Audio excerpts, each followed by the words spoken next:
Okay students, next second article हम start कर रहे हैं। उसका नेम है, उसका पर्पस है we have to find electric field intensity.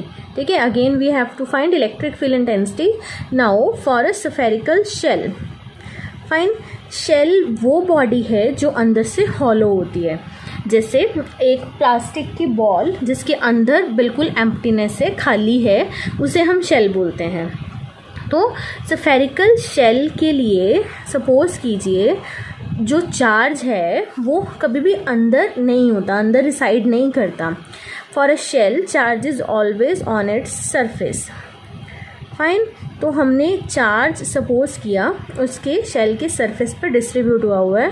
अब चार्ज लाइन पे तो डिस्ट्रीब्यूट नहीं है जो मैं लाइन चार्ज डेंसिटी कंसिडर करूँगी। तो ये जो चार्ज इसके ऊपर डिस्ट्रीब्यूट हुआ है, लेट कर रहे हैं sigma be the its surface charge density and sigma is denoted as charge per unit area of this shell. तो इस आर्टिकल को हम 3 पार्ट में सॉल्व करेंगे। एक हम ये कंसिडर कर सकते हैं कि जो ऑब्जर्वेशन पॉइंट है जिस पे हम electric field intensity find out कर रहे हैं वो शेल के आउटसाइड लाई कर रहा है। फाइन, तो I am solving the first case when the observation point P lies outside the shell।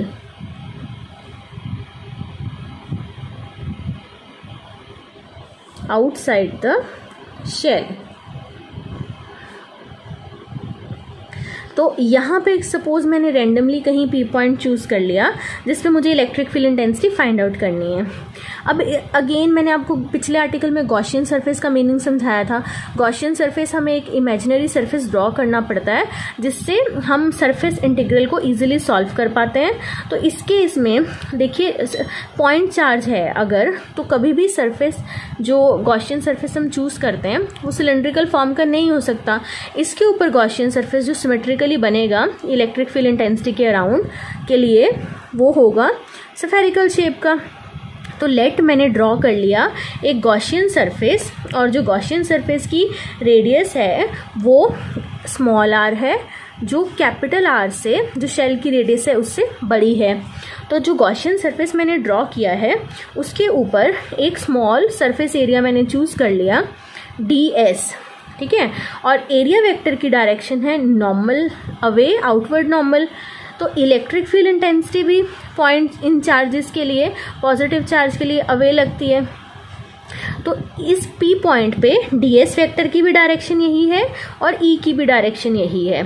ठीक है, तो ये है अंदर वाली charge spherical shell. This is charged spherical shell.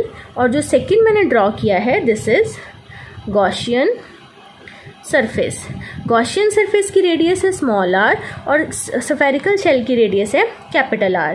और ये जो सरफेस मैंने ड्रॉ किया है इसके हर पॉइंट पे इलेक्ट्रिक फील्ड इंटेंसिटी का मैग्नीट्यूड सेम होगा और सरफेस के नॉर्मल होगा। यही गॉसियन सरफेस की प्रॉपर्टी है। तो अब P पे निकाल रहे हैं जो आउटसाइड है। तो सबसे पहले मैं लगा रही हूँ using Gauss law. Gauss law state करता है flux is equal to 1/ε0 times the total charge enclosed in that surface which is also represented by surface integral E dot ds। ठीक है, अब ds is normal to E, normal to the surface है और E की भी वही direction है। तो E और ds के बीच में एंगल पैरेलल है, मीन्स E जो है वो ds के पैरेलल है। सरफेस के नॉर्मल है और E भी सरफेस के नॉर्मल है, तो E ds के पैरेलल हो गया। तो मीन्स इसके बीच में एंगल कितना हो गया, phi is equal to q/ε0 is equal to E ds cos 0 and cos 0 is 1। So phi is equal to q/ε0। E जो है उसकी डिस्ट्रीब्यूशन यूनिफॉर्म है तो उसे हम इंटीग्रेशन से बाहर निकाल सकते हैं। अंदर क्या बचा, ds। ठीक है, अब अगर मैं ds की इंटीग्रल सॉल्व करूंगी तो उसका मतलब है surface area of a spherical shell. और सरफेस एरिया स्फेरिकल शेल का कितना होता है आपको पता है, ds is equal to surface area of shell which is equal to 4 pi, radius कितनी है शेल की, स्मॉल आर, तो हम लिखेंगे 4 पाई आर स्क्वायर। अब इसे सॉल्व करते हैं। Phi is equal to Q by epsilon naught is equal to E, D S की value 4 pi are square. Fine, मुझे चाहिए क्या, इलेक्ट्रिक फील्ड इंटेंसिटी, और क्यू क्या होगा, क्यू की वैल्यू क्या होगी, अभी तो हम इसे एज इट इज़ लिख रहे हैं, E into 4 pi are square is equal to Q by epsilon nought, E is equal to Q, 4 pi नीचे आ गया, 4 pi epsilon not are square. ठीक है, so this is the value of electric field intensity outside the shell at point P. Fine. तो ये जो electric field intensity का outside answer आया है, इससे पता चल रहा है कि जो शेल है वो बिहेव वैसे ही कर रही है कि जैसे चार्ज उसके सेंटर पे कंसंट्रेट होता है। क्योंकि जब मैंने आपको आर्टिकल डिराइव करवाया था इलेक्ट्रिक फील्ड इंटेंसिटी का, तो चार्ज अगर ओरिजिन पे रखा गया था तो यही आंसर आया था। इसका मतलब शेल कैसे बिहेव कर रही है कि सारा का सारा चार्ज कंसंट्रेट है उसके सेंटर पे। ठीक है, अब इसका हम सेकेंड पॉइंट पढ़ते हैं। व्हेन फर्स्ट था चार्ज पी पॉइंट आउटसाइड है, अब देखिए when P point is on its surface. अब शेल के सरफेस पे है पी पॉइंट, प्लीज़ इसको ध्यान से समझिए दोबारा से। सपोज कीजिए ये शेल है जिसकी रेडियस थी कैपिटल आर, ये मैं आपको बता चुकी हूँ, मैं डायग्राम दोबारा ड्रॉ कर रही हूँ। इस पे प्लस चार्ज डिस्ट्रीब्यूट हुआ है और इसकी जो सरफेस चार्ज डेंसिटी है वो सिग्मा है। Sigma is equal to charge per unit area. ये डायग्राम मैंने पहले भी ड्रॉ करी थी, मैंने फिर से ड्रॉ कर दी है। अब पॉइंट पी कहाँ पे है, शेल के सरफेस पे, तो लेट किया कि यहीं कहीं पे ऑब्जर्वेशन पॉइंट है पी, और मैंने small surface area D S इसका चूज़ कर लिया। इलेक्ट्रिक फील्ड इंटेंसिटी भी नॉर्मल है और अवे लग रही है outside normal, D S vector की भी सेम डायरेक्शन है, तो again E is parallel to D S vector. ठीक है, तो पिछले आर्टिकल का मतलब पिछला जो पॉइंट था उसका रिजल्ट क्या आया था, E is equal to charge Q by 4 pi epsilon not are square. तो यहाँ पे रिजल्ट सेम होगा, लेकिन स्मॉल आर की जगह अब आ जाएगा कैपिटल आर, क्योंकि इस गॉसियन सरफेस की रेडियस है आर। अब गॉसियन सरफेस की रेडियस और इस शेल की रेडियस सेम हो गई, means capital R is equal to small R, क्योंकि पॉइंट पी जो है वो शेल के ऊपर ही लाई कर रहा है। तो मैं अगर पी के ऊपर गॉसियन सरफेस ड्रॉ करूंगी तो दोनों की गॉसियन सरफेस की radius means small R is equal to radius of the shell. तो मैंने जो पिछला पॉइंट निकाला था वहाँ पे डिनोमिनेटर में स्मॉल आर था, स्मॉल आर को किससे रिप्लेस कर दिया, कैपिटल आर से। ठीक है, तो अब शेल के जो सरफेस पे चार्ज डिस्ट्रीब्यूट है उसकी चार्ज डेंसिटी है sigma into area, means Q is equal to sigma into area. मैं यहाँ पे क्यू की वैल्यू पुट कर रही हूँ, E is equal to sigma into area 4 pi epsilon not are square.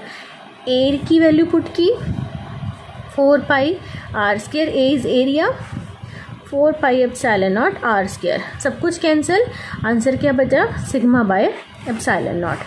ठीक है बच्चे, जो सरफेस है उसकी सरफेस चार्ज डेंसिटी पता थी, इसलिए सरफेस चार्ज डेंसिटी इसी पॉइंट में पुट करी है जब पी पॉइंट सरफेस पे है।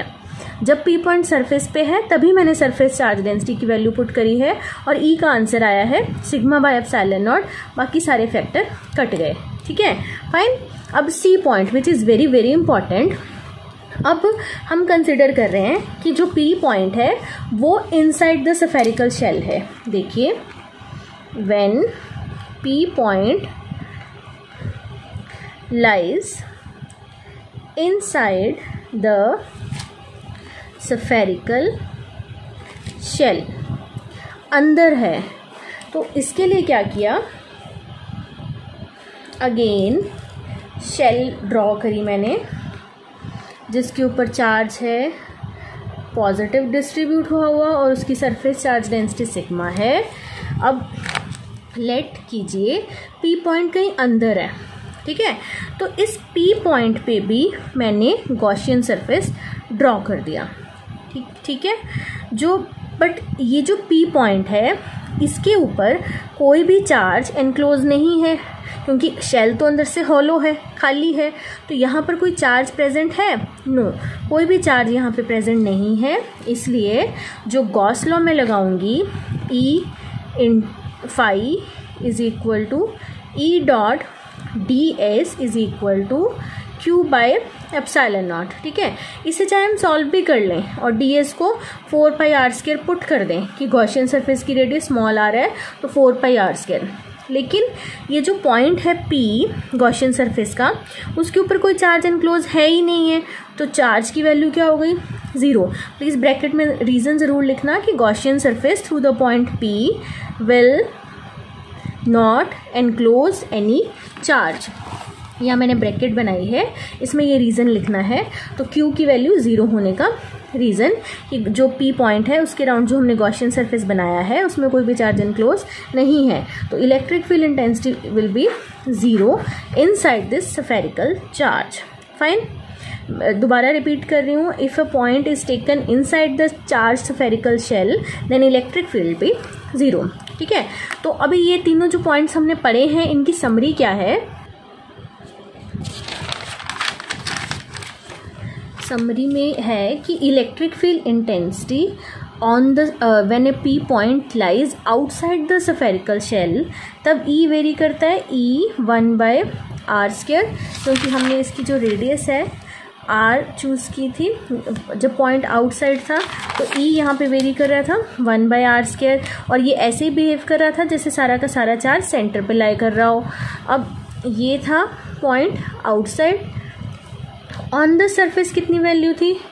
ये जो स्मॉल r था ये रिप्लेस हो गया था कैपिटल R से, E directly proportional to 1/r², और इसको सॉल्व करने पे आया था sigma by epsilon nought. Inside E का आंसर कितना है?